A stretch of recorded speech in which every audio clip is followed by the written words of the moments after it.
500 रुपए महीने में वॉचमैन की नौकरी करने वाले नवाजुद्दीन सिद्दीकी ने कैसे बनाई बॉलीवुड इंडस्ट्री में अपनी पहचान। पर्सनैलिटी के कारण हजारों ऑडिशंस देने के बाद भी नहीं मिला था नवाज को अच्छा रोल। बचपन में ही गाँव छोड़ने का मन बना चुके थे नवाज। पैसों की कमी के कारण दोस्तों के घर खाना बनाना और झाड़ू लगाने जैसे भी नवाज को करने पड़े हैं काम। फिल्म में काम करने के बाद पैसे नहीं मिले तो केवल खाना खाकर संतुष्ट हो जाया करते थे नवाज। नवाजुद्दीन सिद्दीकी का जीवन संघर्षों से भरा रहा है। मुंबई आने के बाद उन्हें अच्छे रोल की तलाश के लिए 1 दशक से भी लंबे समय का इंतजार करना पड़ा। नवाजुद्दीन सिद्दीकी की मां चाहती थी कि वो पढ़ लिख कर अच्छी नौकरी करे, तो वहीं पिता चाहते थे वो एक पहलवान बने, लेकिन नवाज की किस्मत में तो कुछ और ही लिखा था। नवाज का जन्म 19 मई 1974 को उत्तर प्रदेश के मुजफ्फरनगर जिले के बुढ़ाना गाँव में हुआ था। नवाज के पिता एक किसान थे। कई बार नवाज के बारे में कहा जाता है कि वो एक गरीब परिवार से ताल्लुक रखते हैं, लेकिन असल में उनका परिवार जमींदारों की श्रेणी में आता है और उन्हें बचपन में पैसों की कोई दिक्कत नहीं थी। नवाजुद्दीन सिद्दीकी के 7 भाई और एक बहन है। हालांकि कुछ समय पहले बहन का कैंसर की बीमारी के कारण निधन हो गया था। नवाज हमेशा से ही गांव के बाहर निकलना चाहते थे। वो कहते थे कि गांव के लोग केवल 3 चीजों के बारे में बात करते हैं, गेहूं, गन्ना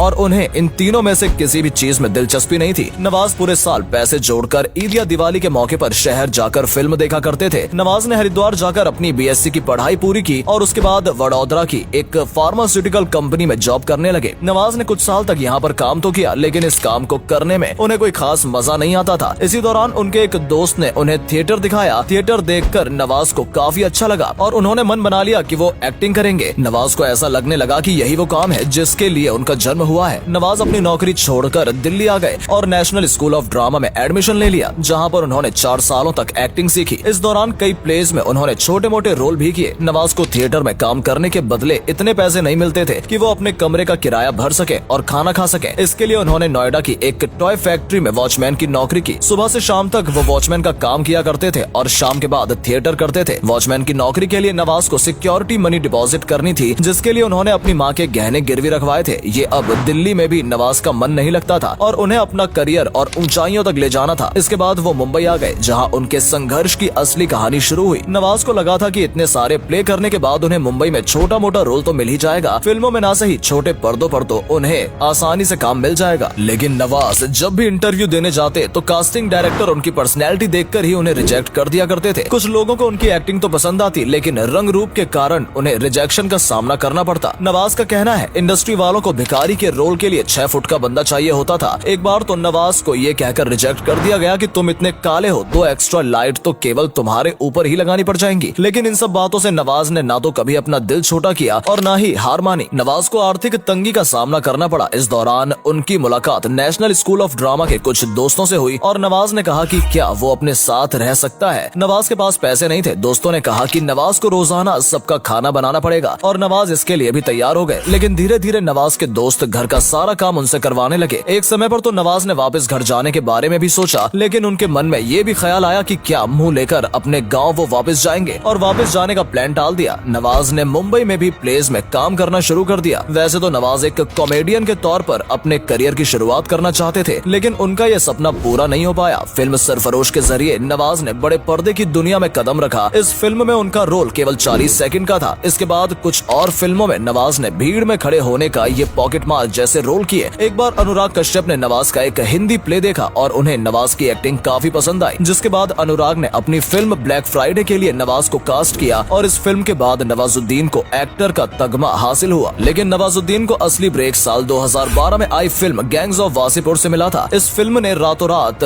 नवाज को एक स्टार बना दिया था। हर जगह उनकी एक्टिंग की तारीफ होने लगी थी और इसके बाद तो मानो नवाज के पास फिल्मों के ऑफर्स की लाइन ही लग गई। लेकिन नवाज ने उनमें से अधिकतर फिल्में रिजेक्ट कर दी थी, क्योंकि उनका कहना था कि केवल एक रोल को देखकर उन्हें ये रोल्स ऑफर हुए हैं। सभी रोल एक जैसे थे और वो कुछ नया ट्राई करना चाहते थे। साल 2014 में नवाज की फिल्म मिस लवली रिलीज हुई थी, जिसमें उनका एक किसिंग सीन भी मौजूद था। नवाज ने बताया कि फिल्म की शूटिंग के दौरान उन्होंने पहली बार किस की थी, यानी कि उनकी रियल लाइफ और रियल लाइफ दोनों की ही पहली किस थी। नवाज अपनी एक्टिंग का लोहा कई फिल्मों में मनवा चुके हैं। मांझी द माउंटेन मैन में नवाज के रोल को लोगों ने काफी पसंद किया था। फिल्म कहानी में भी नवाज नजर आए। नवाजुद्दीन उन चुनिंदा एक्टर्स में से एक हैं जो बॉलीवुड के तीनों खान के साथ काम कर चुके हैं। आमिर खान के साथ फिल्म तलाश में, शाहरुख खान के साथ फिल्म रईस में और सलमान खान के साथ फिल्म किक और बजरंगी भाईजान में भी नवाजुद्दीन सिद्दीकी नजर आ चुके हैं। बजरंगी भाईजान में नवाज एक रिपोर्टर चांद नवाब के रोल में नजर आए थे। इस रोल के लिए पाकिस्तान के चांद नवाब से मिले थे, जिनसे ये रोल इंस्पायर्ड था। फिल्म रमन राघव की शूटिंग के दौरान राघव काफी बीमार भी पड़े थे और उनके पैरों में चोट भी आई थी। नवाज ने पैर में चोट लगे हुए फिल्म की शूटिंग पूरी की और इसकी भनक भी किसी को नहीं लगी। नवाजुद्दीन सिद्दीकी को उनकी अच्छी एक्टिंग के कारण कई अवार्ड भी मिल चुके हैं। वो कांस फिल्म फेस्टिवल में रेड कारपेट पर भी नजर आ चुके हैं। नवाज ने बताया था कि कांस फिल्म फेस्टिवल के लिए उन्हें सूट सिलवाना था, लेकिन सभी डिजाइनर्स ने उनका सूट सिलने से मना कर दिया था। इसके बाद एक लोकल टेलर से उन्होंने अपने लिए सूट सिलवाया और वही पहनकर कांस पहुंच गए थे। साल 2013 में पहली बार लैक्मे फैशन वीक में नवाज ने रैंप वॉक किया था। बहुत कम लोग ये बात जानते हैं कि रणवीर सिंह को उनकी फिल्म बैंड बाजा बारात में डेब्यू करने से पहले नवाज ने उन्हें एक्टिंग की कुछ क्लासेस भी दी थी। नवाज श्रीदेवी और दिलीप कुमार के बहुत बड़े फैन हैं और साथ ही उन्हें म्यूजिक सुनना भी काफी पसंद है। नवाजुद्दीन सिद्दीकी की पर्सनल लाइफ की बात करें तो साल 2009 में अंजलि के साथ उन्होंने शादी की थी और इनका एक बेटा और एक बेटी है। बीच में दोनों के रिश्ते में काफी दरारें आई थी और बात तलाक तक पहुंच गई थी, लेकिन फिलहाल नवाज और उनकी पत्नी के बीच सब कुछ ठीक चल रहा है। नवाजुद्दीन सिद्दीकी जल्दी फिल्म हड्डी में नजर आने वाले हैं और कुछ दिनों पहले ही उनकी फिल्म का पोस्टर भी रिलीज किया गया था। पोस्टर रिलीज के बाद नवाज के लुक की काफी तारीफ भी की गई थी। फिल्म में नवाज एक ट्रांसजेंडर की भूमिका में नजर आएंगे। इसके अलावा वो टीकू वेड्स, शेरू और नूरानी चेहरा जैसी फिल्मों में भी नजर आने वाले हैं। उम्मीद करते हैं नवाजुद्दीन सिद्दीकी की सभी फिल्में बॉक्स ऑफिस पर हिट होंगी। तो दोस्तों, ये थी नवाज के स्ट्रगल की पूरी कहानी, कैसे वॉचमैन से एक